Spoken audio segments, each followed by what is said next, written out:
We have to have a conversation to sort of readjust our standards for how the world is supposed to work. Because once again, Donald Trump as president has so desensitized us to erratic behavior, has so significantly moved the Overton window about how we evaluate the job that a president is doing, that we need a readjustment to our barometer, so to speak. Yesterday, as we talked about and looked at clips of, Donald Trump gave a speech during which he did not say he was going to further bomb Iran. He did not say that we were heading towards nuclear warfare. He did not say we were heading towards a ground war in Iran. He lied to some degree during the speech.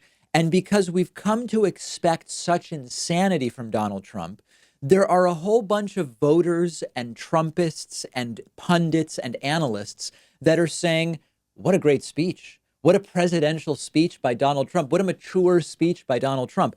Donald Trump's behavior is so outrageous that simply not announcing that he's attacking another country now counts as good news. It now counts as presidential to some people in the United States. I told you, I think it was January 2nd, that this is one of my 2020 goals. We can't allow this behavior to become normalized. Yesterday, Donald Trump announced, as we've already discussed, that he believes Iran is standing down, that he's putting new crushing sanctions on Iran, that it's Obama's fault that Iran sent rockets to 2 U.S. bases in Iraq. Even if you ignore everything else that Donald Trump has done during the presidency that he has had so far. So ignore the corruption, ignore the bribery, ignore the impeachable offenses, ignore the emoluments violations, ignore the destructive trade policy, ignore that he has failed to achieve countless promises that he guaranteed he would do during his first term, including building the wall and fixing healthcare as he saw it needing to be fixed. Ignore all of that stuff. Yesterday's speech was a disaster. Donald Trump did nothing during the speech yesterday to explain that when Barack Obama was president, he tweeted endlessly that presidents need congressional authorization to take military action, that he assassinated Qasem Soleimani with no such authorization. Didn't explain that. Trump didn't address whether troops are or aren't leaving Iraq, something he promised he would do. Then supposedly a false letter was put out there. I mean, just didn't even mention it.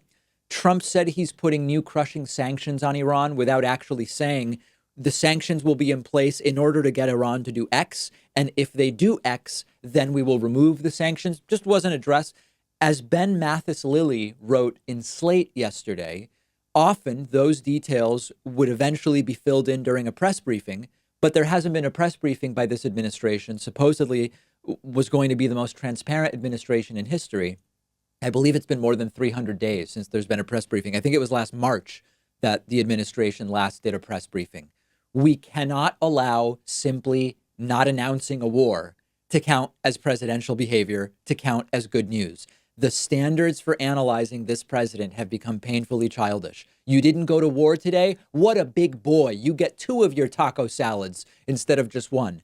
Now, this may actually be a strategy. It could be Trump's strategy or somebody around Trump's strategy, where because of his erratic nature, he seems to be starting up a situation that could become a disaster, a war with Iran. Markets start crashing as they did on Tuesday night. And then Trump stops short of the disaster and we're all relieved. The market has a good day yesterday. Pundits are saying what a mature presidential decision by President Trump.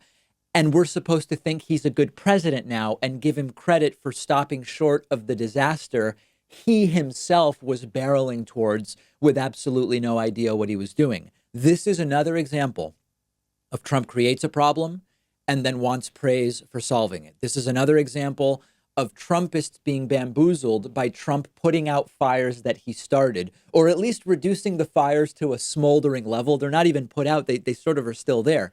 He saved us from a war that he almost created. Let's reelect this man. This is dangerous stuff. It's again reminiscent of George Orwell's 1984, Aldous Huxley's Brave New World. We can't let this count as presidential. We can't let this count as good news. Let me know what you think. I'm on Twitter at @dpakman. I hope you'll follow me there. Please do. Please clap. Also, make sure you're following The David Pakman Show at David Pakman Show on Twitter for the latest clips and updates from the show.